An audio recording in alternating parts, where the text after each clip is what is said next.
This is the project that you should have, the final project. Now, this is data analytics here, and so you can probably guess that the project is about analyzing things. It's a very open project, and by that I mean what I'm asking you to do is to find, I'll just give you the overall here, but to find some data, ask some questions of that data, perform an analysis, and then to write up your conclusion. That's really all that there is to it. And so you have a whole series of things that you can use at your disposal from this class. We have different modeling techniques, we have statistics, we have different ways of plotting things, we have correlation studies, you have your t-tests, you have your linear regression, you have your multiple linear regression, and you have seemingly any tests in any of the libraries that we've come up. And that's just a few things that we've done. There's a bunch of other things that we've also done in this class. But it is a group, optional group work. That means you do not have to be in a group if you don't want to. I'll just imagine that if you do not want to be in a group, then you're basically in a group by yourself. It's a project that's set up for group work, but if you don't want to work with groups, then that's quite all right. You don't have to worry about working in a group if you don't want to. You would have to be in a group by yourself. And so when you click on the starter link down here, you have all this extra text to look at now, which is basically saying that the first person from your group is going to be clicking on this thing, putting in a name, and then everybody who wants to join that group will then click on the link and then find the name of the group that the person has created and then join that group. No more than 4 people to the group, please. But if you don't want to join a group, then that's quite all right. You just create your own group where when you click on this link down here, I can click on the right link here. When you click on this link down here, it's going to ask you to give your group a name. Well, that's just to give your group, like by yourself, a name, but that's all it is. You don't have to work in groups if you don't want to. So let's just talk about what this project is then. So what I'm asking you to do is to do some, I have to compile this again here and send this out, but there is a bibliography, but I'll send this out in a bit. What this is though, is it's a project where you're going to be finding some data. And you're going to be looking at that, and I mean, you'll have to do some literature here to find that, and you'll read some literature to find that data. But I want you to kind of understand what it is that, I mean, to show your skill in analytics. That's basically what this is all about, to show your skill.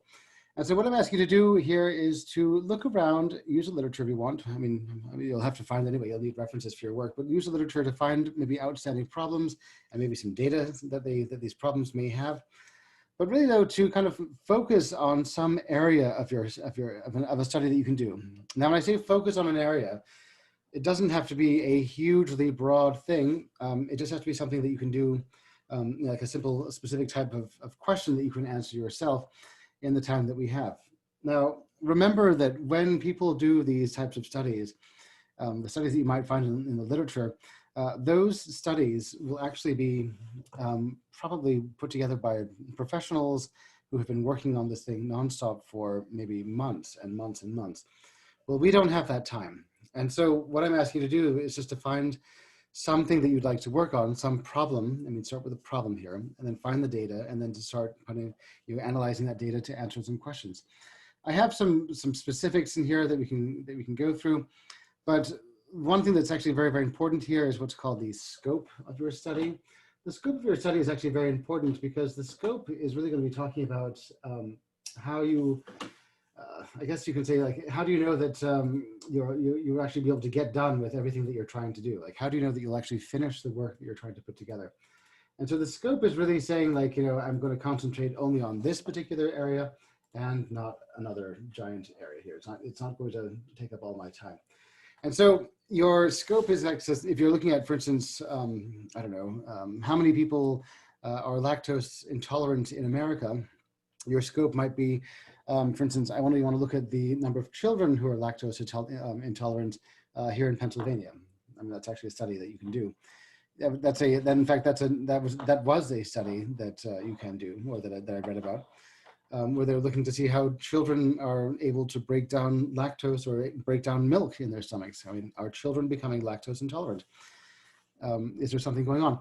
And so that was actually a study. And so the actual asking a question of, like, how many people are lactose intolerant is a very broad question. But if you bring it down to something for which you have the data, you might say, how many children are there who are lactose intolerant in Meadville or in Pennsylvania or on the East Coast?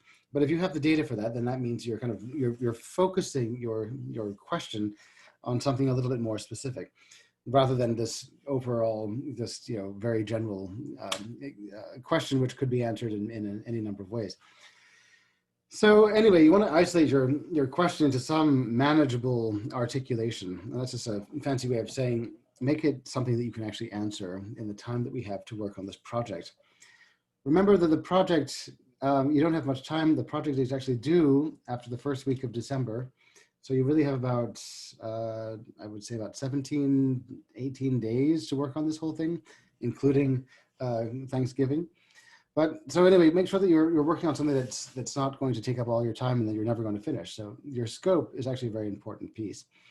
Then once you've figured out like what you'd like to work on, go out and find the data.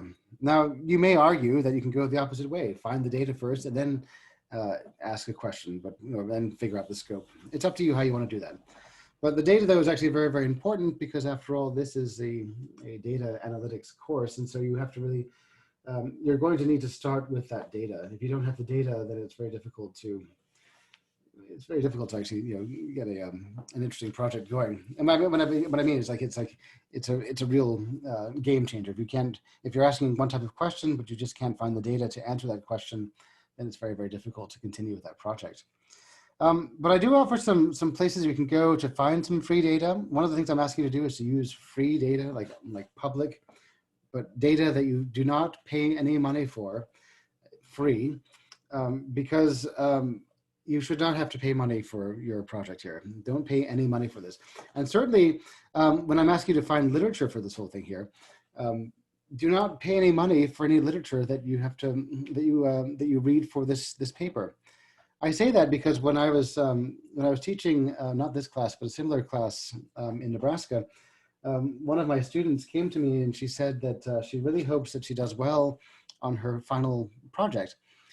I said, "Oh, I'm sure you will. Don't worry about that. I'm sure you work very, very hard." And she says, "No. I mean, I spent a lot of money on that." And I thought, "Wait, what? How do you spend money on your project?" And she said that she had bought all the papers that she put into her work. And basically that means you have to go to some publisher online and you actually buy for $42 a paper, all the papers that she put into her literature. Well, you don't need to do that because you can go to the library, which is one of the first links that we have here, where you can actually find like data and on the online services the library has at our own Allegheny College Library. But they also have papers and you can find all your literature there too. And you can always use like the interlibrary loan to actually pull across some of the papers that you'd like to put into your work here, but you can't get to because there's some kind of paywall which prevents you from getting them. So I think though that if you log into the library and then you from the library in your browser, you log from the library into the database that the library hosts there, I think that any paper that you find you can download free of charge to you because it's a library service. Now, if you find a paper that was not from the library, like you use like Google Scholar or somewhere, and you found a paper, then what I'd recommend is rather than paying, if you find a link that says, pay $42 to buy this paper, do not pay the money, but rather go back to the library and then look up that paper and see whether the library has an arrangement with the publisher so that we can download those papers and read them here. So that's what the interlibrary loan is. And of course, if you have any questions on the interlibrary loan, I mean, reach out to me and I can put you in contact with some actual literature from the library, or just show you what the library, how to do it on the library if you want. But it's actually not a very difficult thing. You just go to the library, click on or find the interlibrary loan, and then you just follow the instructions and signs, and it'll take you to to a form that you can fill out and request a paper to be sent to you. Usually it comes as a PDF. Anyway, these are other sites where you can go and find data. So the library's own, database has other sites where you can find free data. You can go to the World Health Organization, the World Bank. These are more like maybe political science types of data where you can look at like the GDP. This would be stuff that Dr. Oniwu would have been working with in his research. Looking at the GDP and investments by companies in different countries. There's demographic and health surveys. This is more global health related type of data where you can find out how are people How are people faring or faring the COVID pandemic that we have in different types of areas? Harvest Choice, I think it's more of an agricultural type of database where you can download data to find out what kinds of things are growing. Food and Agricultural Organization, World Population Prospects, Centers for Disease Control and Prevention. This is where you might do some COVID research if you're interested in finding out like what the spread is and how quickly it's moving. We'll talk about the projects in a second here, but let's get through the data. But these are a whole bunch of really decent websites that I have been to and taken data from in the past for some of my projects. This is one site though that I'll tell you that you might want to, you can visit that. I mean, there's a whole bunch of really interesting things here, but some of the data that they have here isn't what they call curated. And what I mean by that is that when you have data which is curated, that means that you have some person, some professional who says that this is good data. That means that this data is truthful, it's been collected accurately, and everybody else who is, everyone who was involved in this project was telling the truth, something like that. But with Kaggle though, you have that kind of data, but you also have data which was collected by individuals who may not be professional data collectors. And that means that maybe their data has biases in it and that they don't mention that those biases are present. So you have to always be on your guard, I think, when you go to places like, when you're going after public data. But you do have some good stuff though at Kaggle. I'm not knocking it. They do have some really good stuff there that you can download. Anyway, so getting onto some other stuff here, once you've found your data, you're going to have to do some wrangling. We did wrangling in class, and remember what wrangling was. Wrangling was kind of changing the data around so that it's able to work with your particular system. That's your analysis system that you're working with.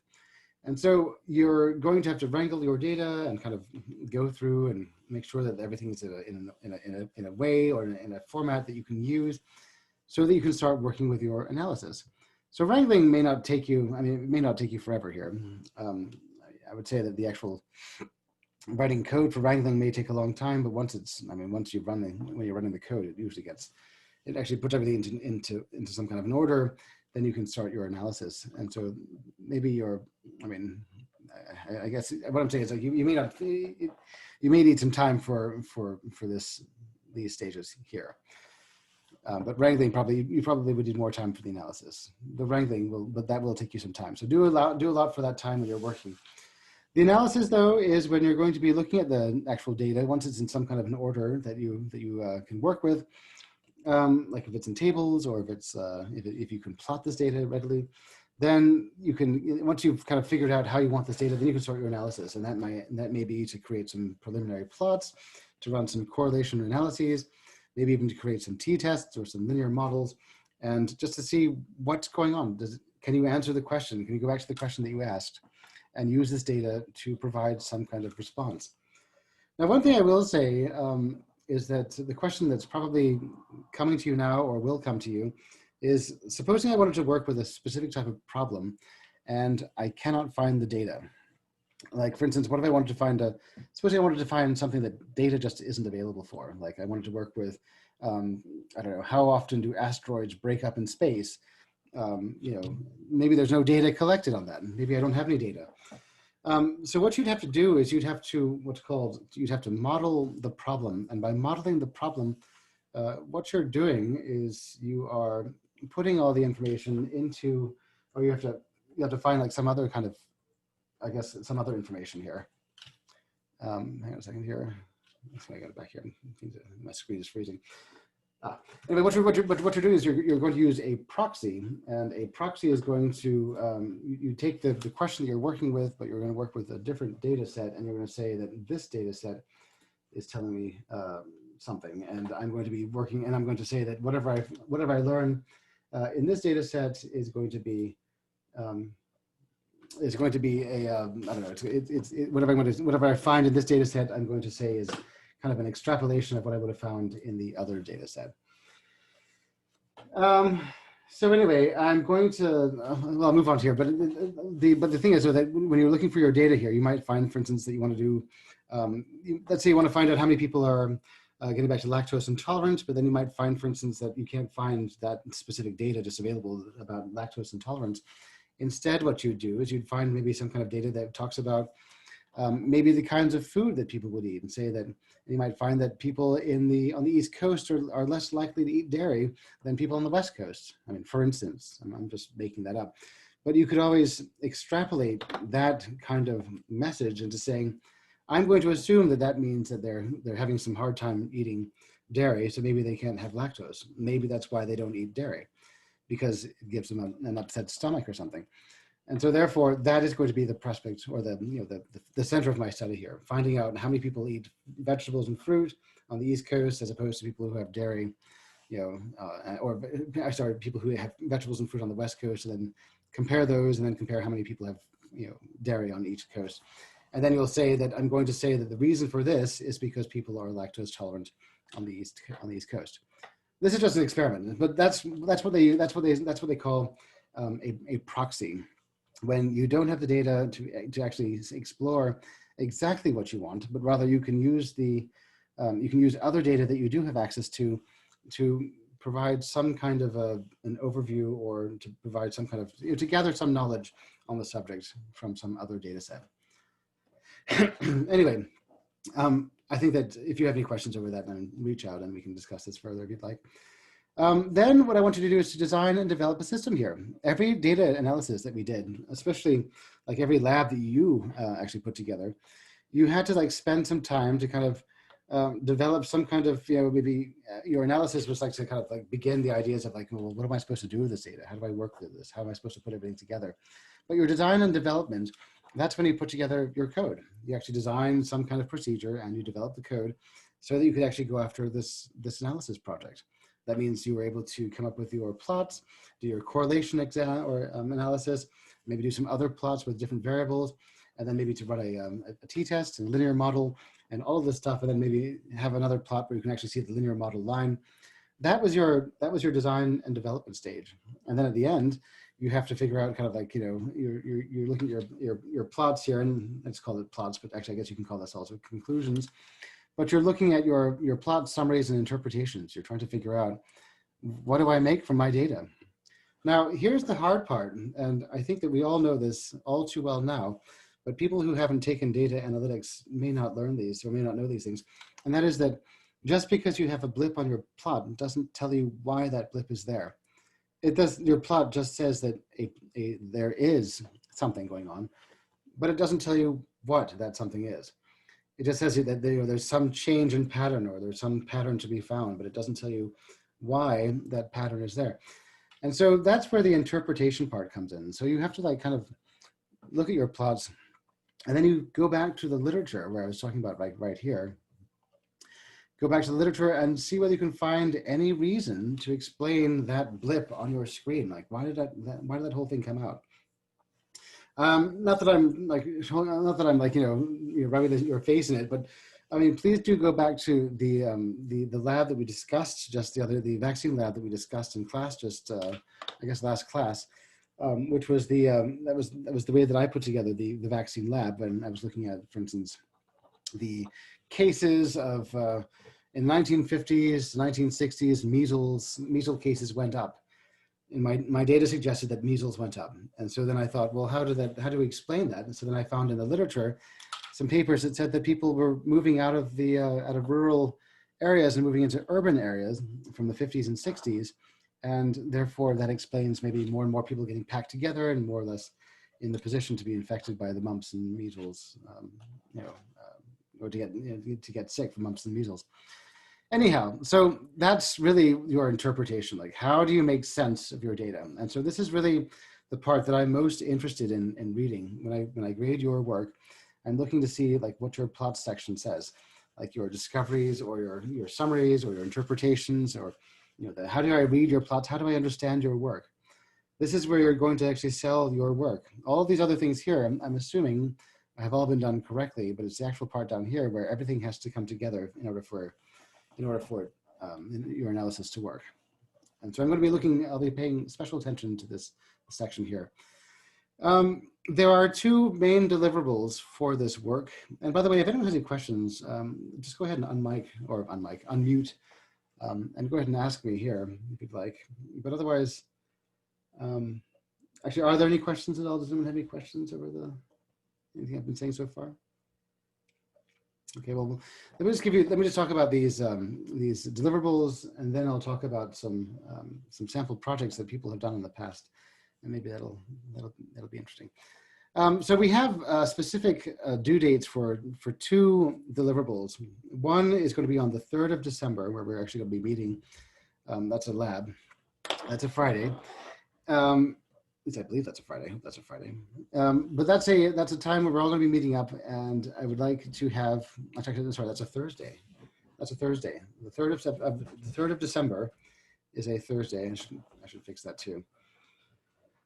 Yeah. Anyway, but we're going to have lightning talks, and so during a lightning talk, that's really just a 3 or 4 minute talk where you're going to just introduce your project. Now, you do not need to have results and analysis prepared for your lightning talk.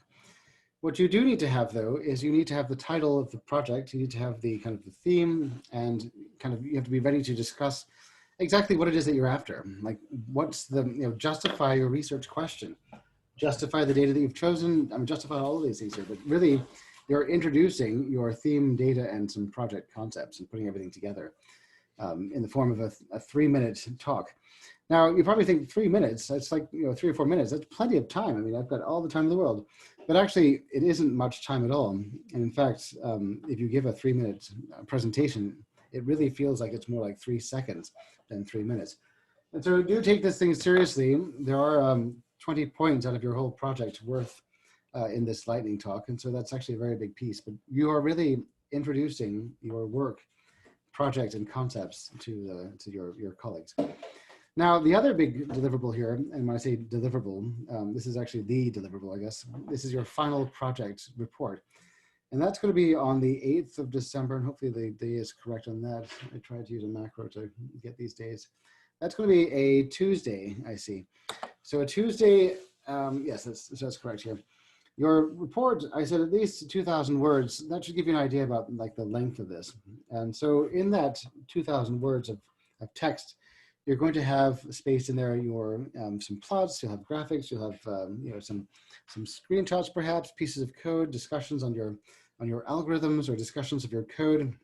You'll have this is a technical document, and so you'll have in there all kinds of information about the technicalities of your work, like what technical pieces did you have to do to make your work, to follow. How did someone else follow your work? In other words, and so when you submit your final project here, you're also going to be submitting any code and any data that you have in your repository as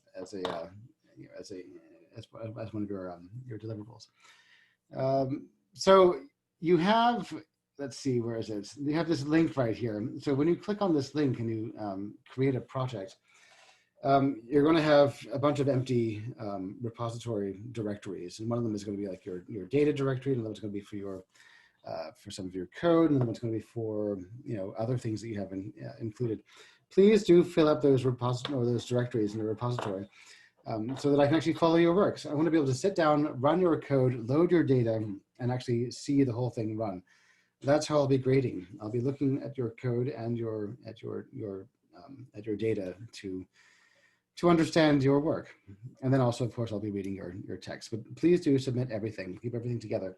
But the things I'd like to say is it's not just because I'm being difficult here and asking you to keep all of this stuff neatly organized, but I'm hoping that like future you, when you come back to this project later on, and you might just do that. You might leave this for a semester, but then you might think to yourself, well, wait a minute, what if I try something else? Then you should be able to come back to your project and to kind of pick up where you left off. And so it's important that you archive all the pieces that you need so that you can just come back to your project and nothing is lost. The data is present, your code is present, you have your notes, everything is there. One thing I will say though about your data is that if your data is over, 5 megabytes, you might try and compress the file just so that it doesn't blow up and take up all the space on GitHub servers. they might complain. One thing I want to do, actually, are there any questions before I move on I want to give you an idea about some of the projects which actually do exist out there.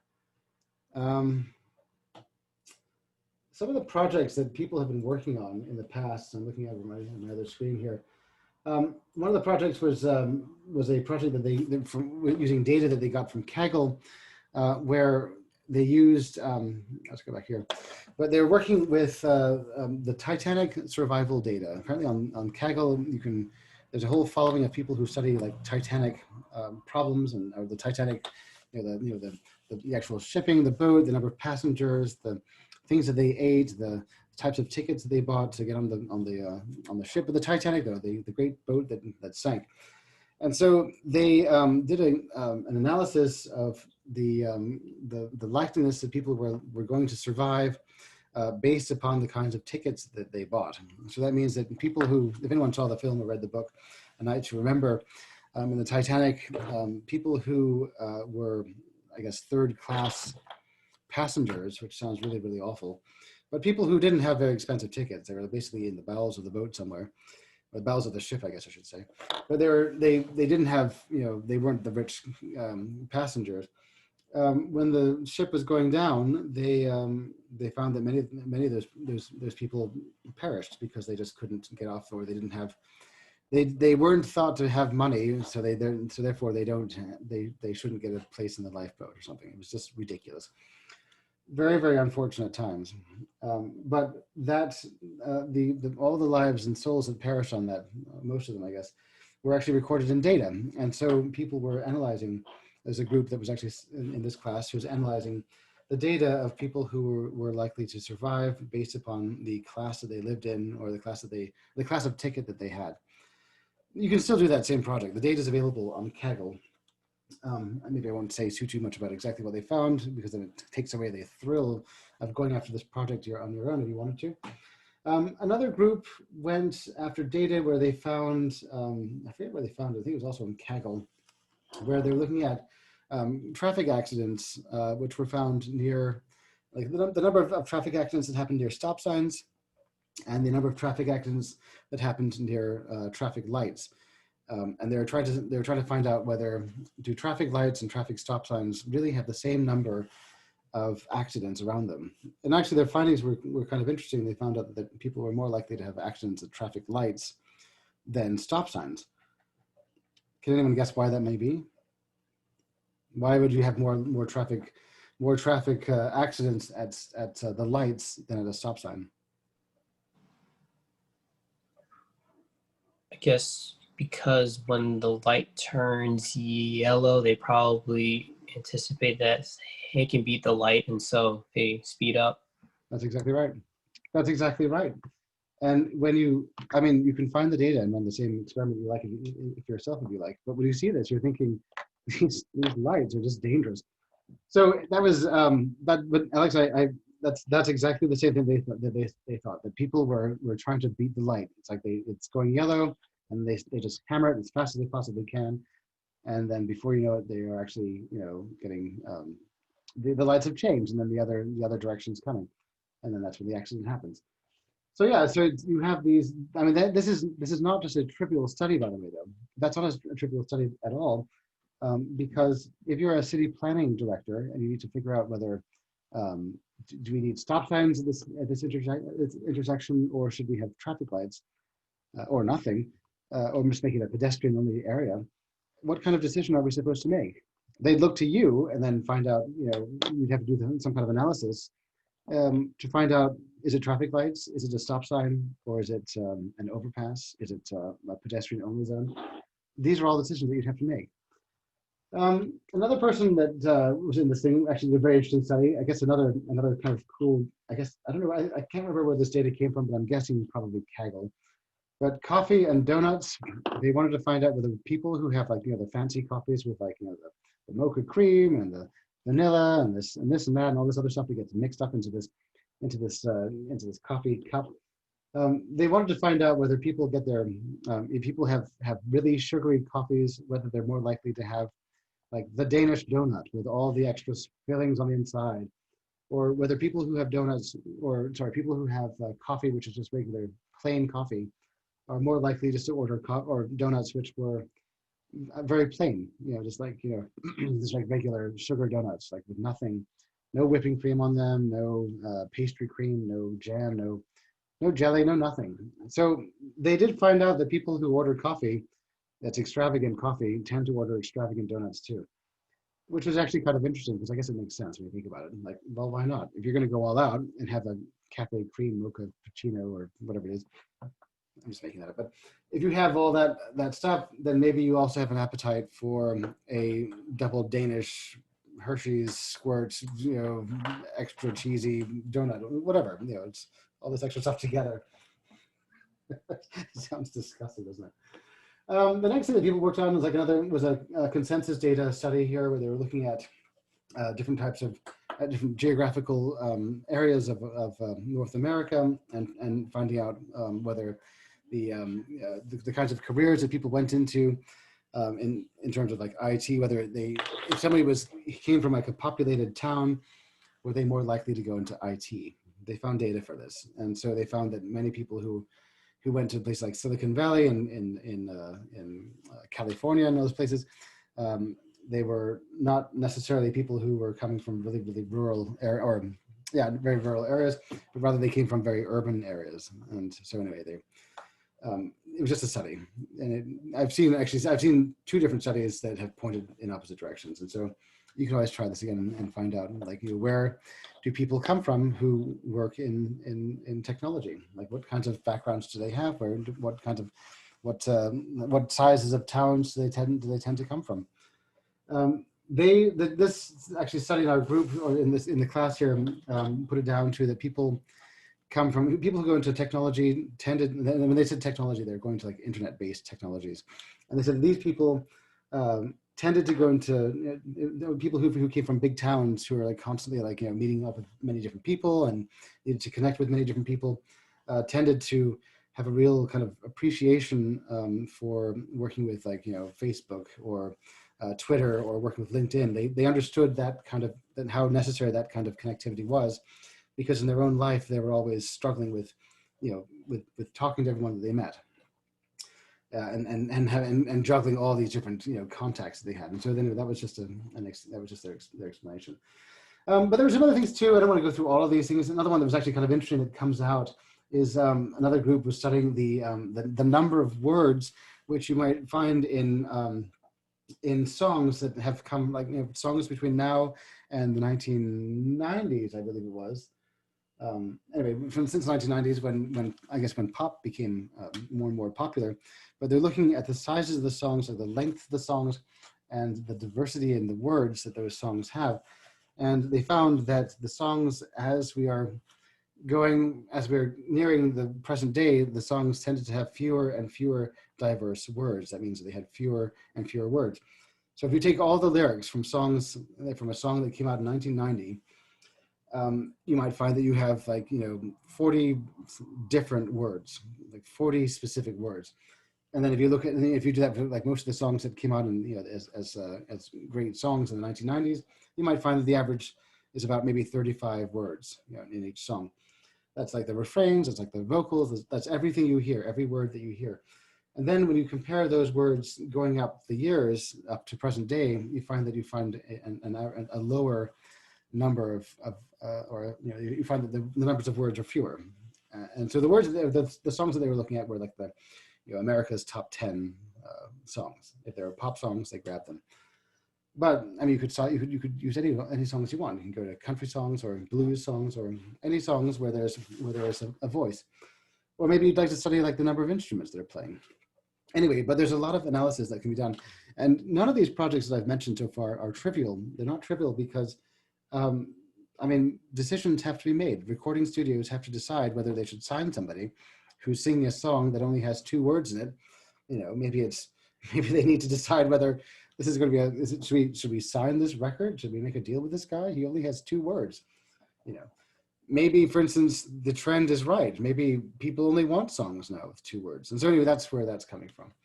But really, that's what this project is all about. Just kind of like finding some kind of area of interest, finding some data, putting together a strategy, and then going after that analysis, like asking some kind of question, and then providing some kind of wholesome, meaningful, and kind of clear explanation of, or I guess resolution to that problem that you're working on. Just to say, this is what I did, this is my data, this is the question I was asking, this is my data, and then this is what I did to answer this question, and this is what my analysis said, and this is how I conclude what my data is saying.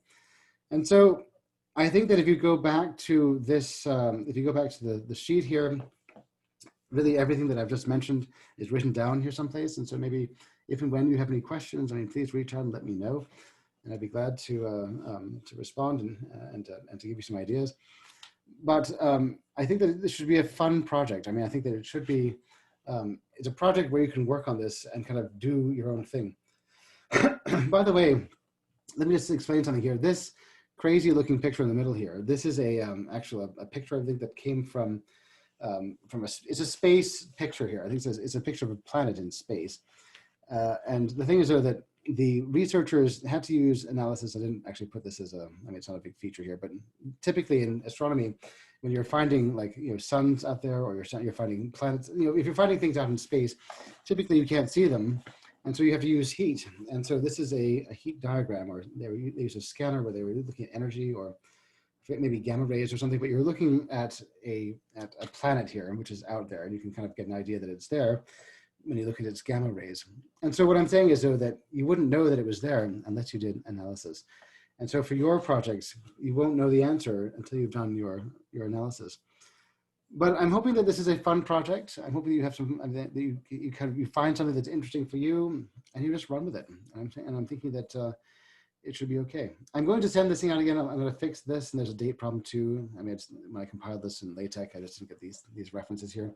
But these are actually the same references which were on our website. But I'm hoping, by the way, that this is it's just fun work, and you can kind of like go after seemingly any topic that you want. You just have to write it up at the end, and that's going to be like that's your main deliverable. Otherwise, don't forget that we have our lightning talks on the 3rd of December. Are there any questions? Well, if there's no questions now, then if and when you have questions, you know how to reach me. All right. Okay. Well, anyway, I think that if I don't, I mean, I think maybe I'll draw it here. But if you do have any questions, I mean, let me know. But otherwise, start looking around for data sets. Go to Kaggle. Go to these other sites that I've been talking about here, and see what they've got. Find something that you're absolutely passionate about, and then go after that thing. You have plenty of skills in your I guess in your wheelhouse now from this class. In fact, you could even add some of these skills to your resumes. I mean, you now have some very sophisticated programming skills in R. You know how to use it to make some very sophisticated plots. You can do some very sophisticated models. You can do all kinds of statistics. You can interpret these things. By all means, add this to your resume. I mean, this is you've worked hard enough now. You may as well stick it there, and maybe your next job that you have will become a thing because of that line. You never know. You never know. Anyway, I'm going to let you all go here. If you have any questions, you know how to reach me. Otherwise, I'll leave this in your hands. And then I'm thinking that I'll send you an email about when we're going to be meeting. I'm thinking that actually we won't be meeting for the Monday and Tuesday, or the Tuesday after for the new week or the new year. Let me just go to my planning your time. I think I fixed that. Hopefully you guys can all see this. But I'm going to the class, I go to data analytics, and if I go to the planning your time, we should be able to see like where we're meeting. And I said that on Thursdays, on the week of Thanksgiving, Tuesday's class is canceled, and obviously Thursday's class is canceled. And then Friday's lab is also canceled. So the next time that we all meet will be when we do have our lightning lesson or our lightning talks here, which is going to be, I think, around the 3rd. Is that right? The 3rd of December. But I'll send you an email though to remind you. But please don't take that lightly. Start working on finding your data and start and putting your question together. All right. Last chance for questions. Everyone stay safe. If you're moving out, move out safely. Watch out for your back and always look after your health. Everyone take care. I'll see you all soon.